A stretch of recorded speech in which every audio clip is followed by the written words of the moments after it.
कभी सोचा है कि जब भी हम कोई रील स्वाइप करते हैं या किसी दोस्त को मैसेज भेजते हैं तो ये सब होता कहाँ से है? आज हम इसी की तह तक जाएंगे और डेटा सेंटर्स की इस छिपी हुई दुनिया को समझेंगे।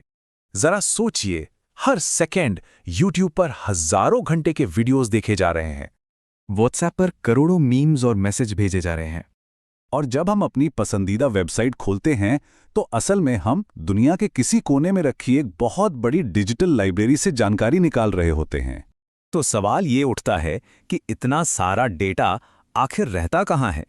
क्या ये सच में आसमान में तैर रहे बादलों में है, जैसा कि क्लाउड नाम से लगता है? नहीं, बिल्कुल नहीं। सच्चाई तो ये है कि ये सारा का सारा डेटा जमीन पर बनी बहुत बड़ी, बहुत ही हाईटेक इमारतों में रखा जाता है और इन्हीं इमारतों को हम डेटा सेंटर्स कहते हैं। असल में यही पूरे इंटरनेट की रीढ़ की हड्डी हैं। तो आज हम क्या क्या जानने वाले हैं? सबसे पहले हम देखेंगे कि इंटरनेट का असली घर कैसा दिखता है। फिर इस डिजिटल गोदाम के अंदर झांकेंगे। हम उन सिस्टम्स के बारे में जानेंगे जो पर्दे के पीछे से सब कुछ चलाते हैं। हम ये भी समझेंगे कि ये कैसे करोड़ों लोगों को एक साथ सर्विस देते हैं और आखिर में डेटा सेंटर और क्लाउड के बीच का रिश्ता समझेंगे और अंत में देखेंगे कि इस बारे में और कैसे सीखा जा सकता है। तो चलिए शुरू करते हैं। सबसे पहले ये समझते हैं कि इंटरनेट का ये भौतिक घर यानी कि डेटा सेंटर होता क्या है। तो ये डेटा सेंटर आखिर है क्या भला? देखिए, सीधे और सरल शब्दों में कहें तो ये एक ऐसा हाईटेक गोदाम है जिसके अंदर हजारों लाखों कंप्यूटर रखे हैं जिन्हें हम सर्वर कहते हैं। साथ में इंटरनेट से जुड़ने वाले उपकरण और बहुत सारी हार्ड ड्राइव्स होती हैं। इसका काम बस 3 चीजें करना है: डेटा को संभाल कर रखना, उसे प्रोसेस करना और जब भी जरूरत हो उसे हम तक पहुंचाना। इसे समझने का सबसे अच्छा तरीका है कि डेटा सेंटर को कंप्यूटर का एक बहुत बड़ा गोदाम मान लिया जाए। बस फर्क इतना है कि इस गोदाम में सामान की जगह हमारी पसंदीदा वेबसाइट्स, ऐप्स और हमारा सारा डिजिटल डेटा रखा होता है। तो चलिए अब इस डिजिटल गोदाम का दरवाजा खोलते हैं और देखते हैं कि अंदर ऐसा क्या-क्या है जो इस पूरे डिजिटल वर्ल्ड को चला रहा है। ये तुलना देखिए कितनी सटीक है। जैसे एक गोदाम में सामान रखने के लिए बड़ी-बड़ी शेल्फ होती हैं, वैसे ही डेटा सेंटर में सर्वर्स को रखने के लिए रैक होते हैं। गोदाम में काम करने वाले कर्मचारी जो हमारा ऑर्डर पैक करते हैं, वो यहाँ पर सर्वर हैं जो हमारे हर क्लिक को प्रोसेस करते हैं। और जैसे डिलीवरी सिस्टम सामान हम तक पहुँचाता है, वैसे ही नेटवर्क उस डेटा को हमारे फ़ोन या लैपटॉप तक पहुँचाता है। तो इस डिजिटल गोदाम के मेन हीरो कौन हैं? सबसे पहले आते हैं सर्वर, जो असल में बहुत पावरफुल कंप्यूटर होते हैं। फिर आते हैं रैक, जो इन सर्वरों को एक लाइन में करीने से रखते हैं।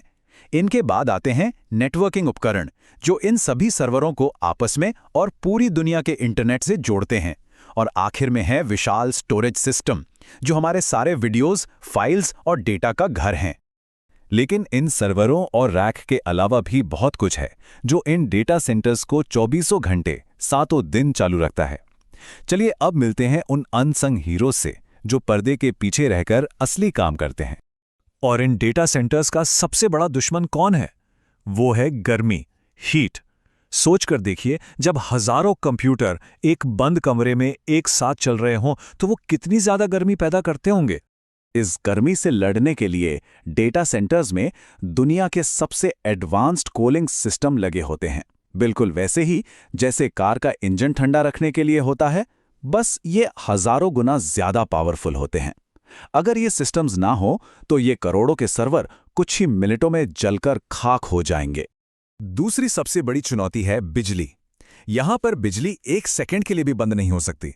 सोचिए, अगर किसी बैंक का सर्वर बंद हो जाए या हॉस्पिटल का सिस्टम ठप पड़ जाए तो क्या होगा? तबाही आ जाएगी। इसीलिए यहां बिजली के लिए 3 लेयर की सुरक्षा होती है। पहली है मेन पावर लाइन। अगर वो फेल हो जाए तो तुरंत बड़े बड़े जनरेटर चालू हो जाते हैं और जनरेटर को चालू होने में जो कुछ सेकंड्स लगते हैं, उस दौरान यूपीएस सिस्टम यानी एक तरह का बड़ा इन्वर्टर पावर को चालू रखता है। मतलब बिजली जाने का कोई चांस ही नहीं है। और बात करें सुरक्षा की, तो ये डेटा सेंटर्स किसी किले से कम नहीं है। यहाँ बायोमेट्रिक स्कैनर्स, 24/7 कैमरा मॉनिटरिंग और इतनी मजबूत सिक्योरिटी होती है कि कोई भी अनऑथराइज्ड व्यक्ति अंदर जा ही नहीं सकता। आखिरकार यहाँ दुनिया का सबसे कीमती खजाना रखा है, हमारा डेटा। तो अब हम ये जान गए हैं कि एक डेटा सेंटर अंदर से कैसे काम करता है, लेकिन सवाल ये है कि ये दुनिया भर के करोड़ों लोगों के अनुरोधों को एक ही समय पर कैसे संभालता है। चलिए देखते हैं। देखिए, ये ऐसे काम करता है। जैसे ही हम कोई वीडियो प्ले करते हैं, हमारी रिक्वेस्ट डेटा सेंटर पहुंचती है। वहां एक ट्रैफिक पुलिस की तरह एक सिस्टम होता है जिसे लोड बैलेंसर कहते हैं। ये हमारी रिक्वेस्ट को उस सर्वर के पास भेज देता है जो उस समय सबसे खाली होता है। फिर वो सर्वर वीडियो हम तक भेज देता है, और ये सब पलक झपकने से भी तेजी से होता है। तो अब ये सवाल मन में आता है कि अगर ये सब कुछ इन इमारतों के अंदर होता है, तो फिर ये क्लाउड क्या चीज़ है जिसके बारे में सब बात करते हैं। चलिए इस रहस्य से भी पर्दा उठाते हैं। देखिए, बात बहुत सीधी है। डेटा सेंटर एक भौतिक चीज़ है, मतलब इमारतें, कंप्यूटर तारें, और क्लाउड एक सर्विस है जो हमें इन्हीं डेटा सेंटर्स की पावर को इंटरनेट के जरिए इस्तेमाल करने की सुविधा देती है। गूगल, अमेज़न और माइक्रोसॉफ्ट जैसी बड़ी कंपनियां इन डेटा सेंटर्स को चलाती हैं और हमें किराए पे इनकी कंप्यूटिंग पावर देती हैं। बस इसी सर्विस को क्लाउड कहते हैं।